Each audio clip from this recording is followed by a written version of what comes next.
Nesse vídeo eu quero te mostrar o passo a passo completo para você poder criar um número virtual permanente para o teu WhatsApp, seja ele brasileiro ou internacional. É o passo a passo mais simples desse YouTube. Eu te garanto que se você seguir o que eu vou te mostrar, você vai finalizar esse vídeo aí com o seu número virtual criado e funcionando no seu celular. Tu vai acessar o site smsrapido.com, o link dele vai estar abaixo na descrição desse vídeo, e tu vai clicar no botão aqui começar e criar sua conta aqui dentro do site.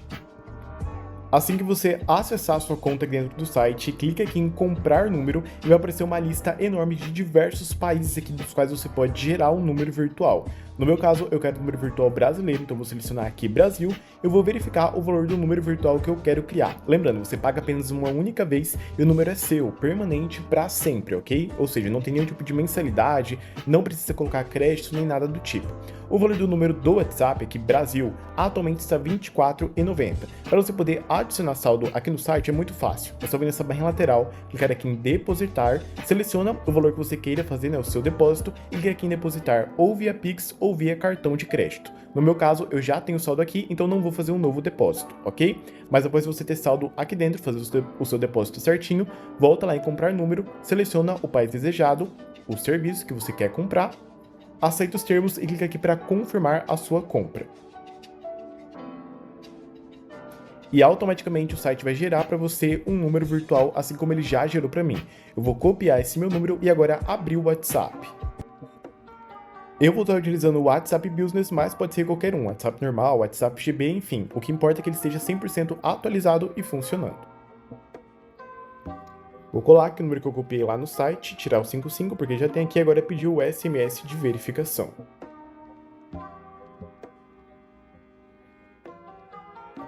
Esse SMS não vai chegar aqui dentro do WhatsApp, e sim lá dentro do site, ok? Então eu pedi o SMS aqui, eu volto lá no site SMS Rápido, e agora vou aguardar o SMS chegar aqui dentro. Caso ele não chegue, esse botão de aguarde vai virar um botão de cancelar, aí eu posso cancelar o número, o saldo vai voltar aqui no site, eu posso fazer o pedido de um novo número virtual, ok?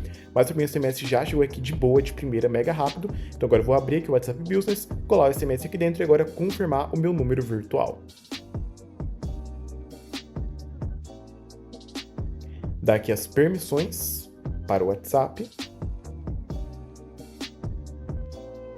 E prontinho, pode ver que o passo a passo é mega fácil. Vou começar aqui a inicializar e mostrar para vocês que é o número, né, que eu acabei de criar através desse passo a passo mega simples. Aqui nessa parte, pessoal, é importante e obrigatório que você coloque aqui o seu e-mail, ok? Nessa autentificação aqui. Por quê? Porque o seu número vai ficar mais protegido, né, com uma autentificação de 2 fatores via e-mail. E quando você precisar receber um novo SMS, ele vai chegar lá no seu e-mail perfeitamente. Ou seja, dessa maneira, o seu número fica permanente aí no WhatsApp, ok? Tá aqui, ó, o número virtual criado com sucesso, pode ver o passo a passo, é mega simples, rápido e prático e não tem segredo. Qualquer dúvida que você tenha é só chamar a Lene, que é a inteligência artificial aqui do SMS Rápido, que vai te ajudar com qualquer dúvida que você tiver. E caso você não consiga aqui, né, solucionar o seu problema ou a sua dúvida, é só chamar o suporte humanizado, que é a Micaele, de segunda a sexta-feira, em horário comercial, tá disponível para te ajudar também.